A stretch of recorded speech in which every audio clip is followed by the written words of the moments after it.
Bonsoir à tous. Si vous n'êtes pas encore inscrit sur les listes électorales, c'est le moment. Dernier jour pour s'inscrire en ligne en vue des municipales du mois de mars. Il sera possible de faire la démarche en mairie jusqu'à vendredi. En cas de doute sur votre situation électorale, vous pouvez vérifier votre bonne inscription sur les listes sur le site servicepublic.fr. Violence contre une agente d'un collège à Dijon. Une employée d'entretien du collège Rameau a été agressée hier alors qu'elle rentrait chez elle dans le quartier de la Fontaine-Douche. Selon la police, 3 personnes au visage dissimulé l'ont attendue près de son domicile et l'ont malmenée. La victime a été blessée au visage. L'établissement a signalé les faits, précisant qu'un accrochage avec 2 élèves avait eu lieu plus tôt dans la journée.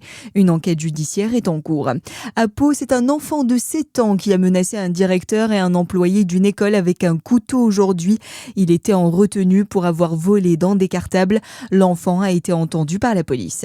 Quel avenir pour la ligne des Hirondelles ? La ligne ferroviaire du Jura, considérée comme l'une des plus belles de France, est menacée de disparaître face à des coûts de rénovation très élevés. La semaine dernière, on apprenait que le sénateur du Jura, Clément Pernaut, avait demandé au ministre des Transports de placer cette ligne comme historique pour obtenir des financements de l'État.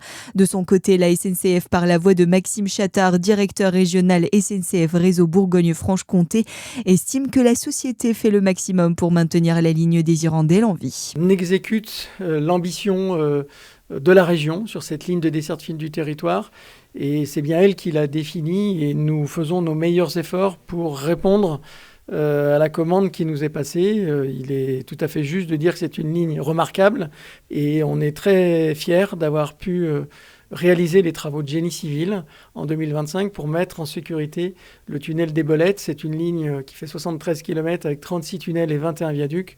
Nous avons été, SNCF Réseau, au rendez-vous des engagements qu'on a pris en 2025 pour éviter une suspension des circulations. Propos recueillis au micro de Charlie Chevasson. Le chantier de rénovation est estimé à 150 millions d'euros. 12 ont déjà été promis par la région qui ne peut pas assurer la totalité du financement. Dans l'actualité également, le budget pour la lutte contre le cancer sera reconduit à l'identique jusqu'en 2030 en France. Annonce d'Emmanuel Macron à l'occasion de la journée mondiale contre le cancer. Plus d'1,7 milliard d'euros investis sur 5 ans. Parmi les nouveautés de ce plan, la création d'un registre national des cancers, ainsi qu'un dépistage du cancer du poumon expérimenté dans les prochaines semaines. Et puis, l'Italie annonce avoir déjoué des cyberattaques russes visant les Jeux Olympiques d'hiver de Milan-Cortina. Et c'est dans ce contexte que débutent ce soir ces Jeux. 2 jours avant la cérémonie d'ouverture, on entame le tournoi double mixte de curling. Des rencontres opposant notamment la Suède à la Corée du Sud et la Grande-Bretagne à la Norvège. Voilà pour l'info. Excellente soirée sur Fréquence Plus.